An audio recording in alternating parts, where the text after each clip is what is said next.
Welcome to another episode of Books and Bytes. Great to be here. Today we're diving deep into Joseph Heller's Catch-22. A classic. Yeah. And definitely one that generates a lot of questions. Absolutely. We're going to unpack why this darkly satirical novel about war, with its unforgettable characters and that central paradox, why it still hits so hard today. It's been over 60 years since it came out. Right, and its title has become part of the language itself. Exactly. You asked us to explore its enduring power, so let's get right into it. Okay, so the novel, it drops us onto this fictional Mediterranean island, Pianosa. Mm-hmm.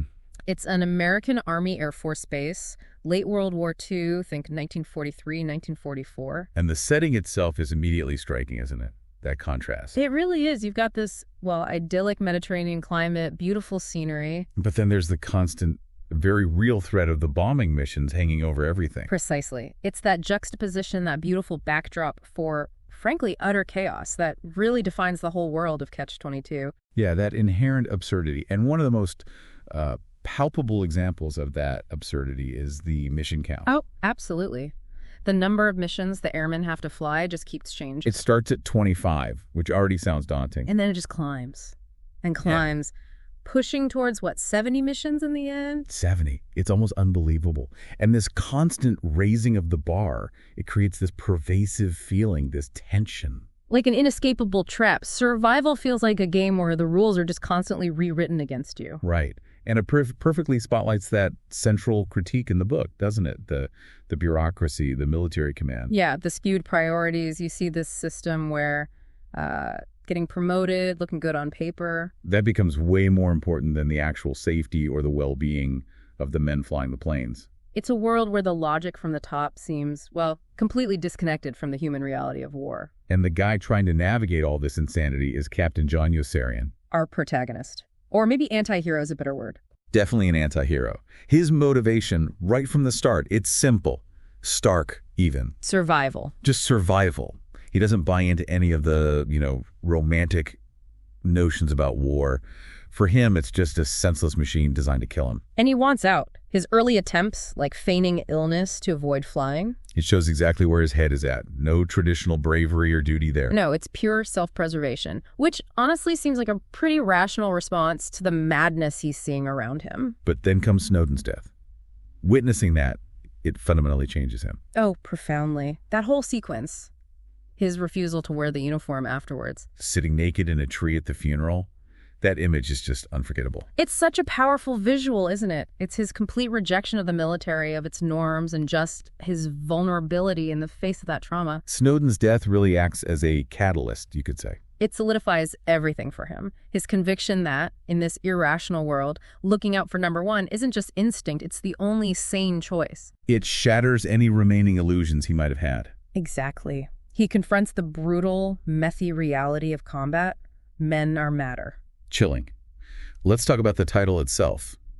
Catch-22.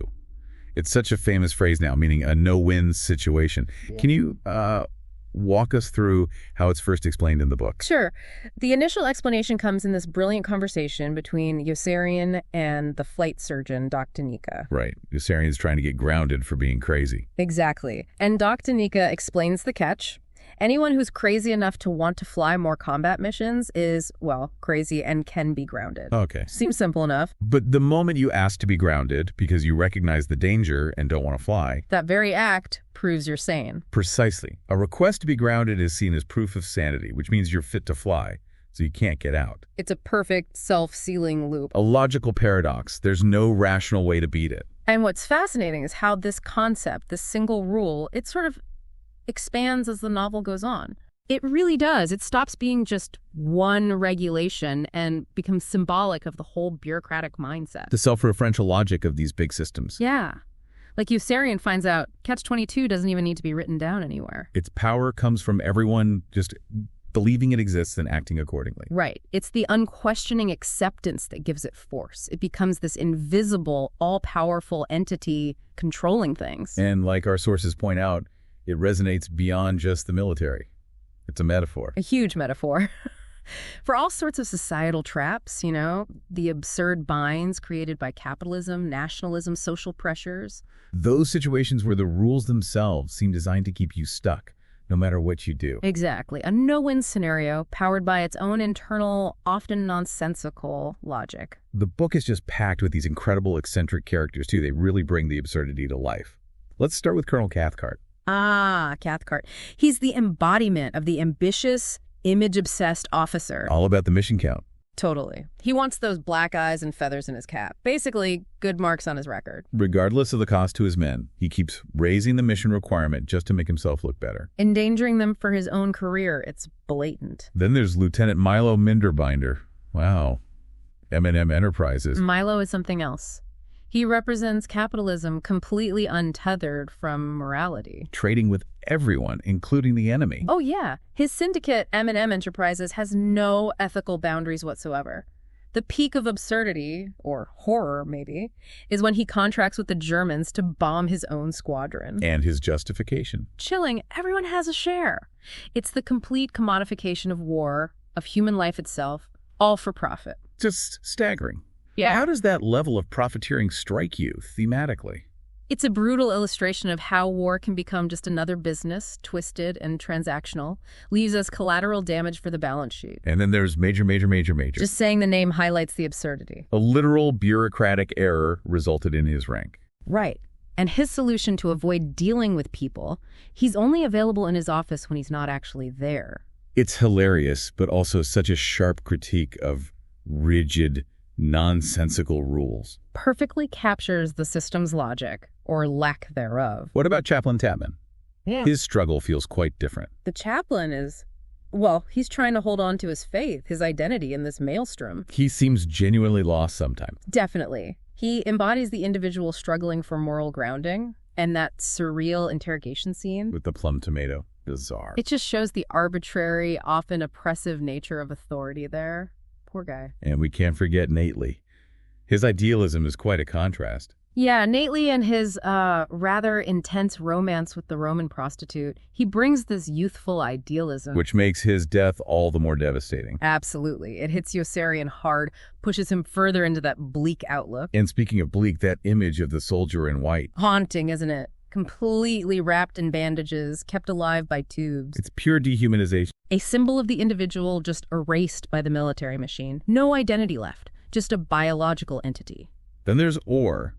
He seems kind of simple at first. Almost foolish, maybe? Always crashing his plane. But there's more to it, isn't there? Much more. Turns out all those crashes were deliberate practice. He was planning his escape to Sweden the whole time. Ingenious. It shows that resistance can take subtle forms. Exactly. What looks like incompetence is actually a very clever strategy. And poor Dr. Nick again. Officially dead because of a paperwork error. Despite walking around perfectly alive, it's dark comedy, but it hammers home how bureaucracy can just override reality. The system says he's dead, so he's dead. Total inflexibility. And finally, Captain McWatt. His story is just tragic. Accidentally killing Kid Samson during that flyby, and then flying his plane straight into a mountain. A real moment of tragedy cutting through the satire. It's a stark reminder, isn't it? Underneath all the absurdity, there's real devastating human cost. Guilt, despair, the consequences of senseless violence. The structure of the novel itself is also really unconventional. It's not linear at all. No, it's very fragmented, cyclical. It jumps around in time. How does that contribute to the overall effect? Well, it mirrors the chaos and the irrationality of war itself. Heller disorients you, the reader, much like the war disorients the characters. So it reinforces that feeling that linear progression, rational sense is just an illusion in this world. Exactly, and it allows for this gradual unfolding of key events, like Snowden's death. We don't get the full picture right away. Right, the details come out slowly, piece by piece. And that delay is crucial. It lets us experience the impact of that event on Yossarian much more deeply, more viscerally, as we gradually understand the full horror. It explains so much about his fear, his drive to survive. There are some standout episodes, too, that really crystallize the themes. The whole Bologna mission, for instance. Oh, the great big siege of Bologna. That sequence is pure Catch-22, Yossarian moving the bomb line on the map. Trying desperately to avoid the mission. And that long, agonizing week of waiting. And then the mission itself turns out to be anticlimactic, almost pointless. It just perfectly captures the fear, the anxiety, and the ultimate absurdity they're living through. And the episodes set in Rome, they seem to get darker as the book progresses. They do. Initially, Rome seems like an escape, maybe. a break from the war. But it descends into something else. Yeah, chaos, moral decay. Yossarian's final visit is like a nightmare. Violence, exploitation everywhere. It reflects how the war is corrupting everything, society itself. So digging into the core themes, Catch-22 really grapples with some profound ideas. That central paradox sanity in insane circumstances is maybe the biggest one. I'd agree. The novel constantly makes you ask, what is sanity here? Is Yossarian mad for wanting to live? Or is his behavior the only rational response to the madness surrounding him? Exactly. What does it mean when self-preservation is treated as irrational? And the book is relentless in showing the dehumanizing effects of that bureaucratic absurdity we talked about. Think of the dead man in Yossarian's tent, or Doc Danika's death. Heller shows how these big, impersonal systems can just grind individuals down, ignore their humanity. The corrupting influence of power is another major threat. Oh, definitely. You see it everywhere. Cathcart's ambition, General Dreidel's petty cruelty, Captain Black's loyalty oath campaign. Power seems to inevitably warp people in this world. The novel makes a strong case for that, showing how easily it's abused for personal gain, twisting people's morals. And Yossarian's personal struggle, that conflict between self-preservation and duty, that's the engine of the story, really. It forces you, the reader, to weigh the value of an individual life against these abstract ideas like duty or patriotism, especially when those ideas are being manipulated. And Milo Munderbinder, his syndicate, really highlights the commodification of war. It's terrifying, isn't it? How war becomes just another market. National loyalties, human lives, they're all secondary to the bottom line for Milo. Even language gets scrutinized. Catch-22 itself is a linguistic trap. And all the euphemisms for death, the confusing jargon. Heller shows how language is used to obscure reality, to enable the horror, really. It creates confusion, ambiguity, complicity. You mentioned Snowden's death earlier as pivotal. It feels like the thematic climax, in a way? I think so. The slow, fragmented reveal of his horrific injuries. It's brutal. And Yossarian's realization, man was matter. That's his epiphany. Utterly materialist. It strips away any last shred of illusion about glory or meaning in war. Just vulnerable flesh and blood. Which leads us to the finale. Yossarian's choice. Right. First, there's the revelation that Orr actually made it. He escaped to Sweden. Which gives Yossarian a flicker of hope, an alternative. A tangible way out. Then he gets stabbed by Neatly's prostitute. And then Korn and Cathcart offer him that disgusting deal. That corrupt bargain. Go home a hero, but you have to basically lie and say you support everything they've done. Become part of the machine. Yet he refuses. Inspired by Orr, he decides to desert. He chooses to run, to head for Sweden himself. And that decision feels huge. It's a rejection of the system's impossible choices. It's him reclaiming his agency, right? Refusing to be just a pawn. It's not cowardice. It's a conscious act of defiance against the whole insane logic of the war machine. Choosing life, choosing freedom on his own terms. Catch-22 has certainly left a massive legacy. The phrase itself. It's part of everyday language now. Everyone knows what a Catch-22 situation is. That says a lot about the novel's power. And its influence on literature, on pop culture, especially black humor, is undeniable. Absolutely. It was groundbreaking in using that absurdist humor to tackle incredibly serious, tragic themes. It really paved the way for a lot of later work that critiques power and conflict in similar ways. And it still feels incredibly relevant. Its critique of institutions, bureaucracy. Still resonates. The critique of illogical rules, dehumanization in large systems, that's as pertinent today as it was in the Cold War era when it really took off. It's also such a powerful counter-narrative to the typical heroic war story. Definitely. By focusing on the absurdity, the moral messiness, the human cost, instead of glorifying combat, it offers a vital, enduring challenge to those more traditional portrayals of World War II. So what does all this mean for you, our listener?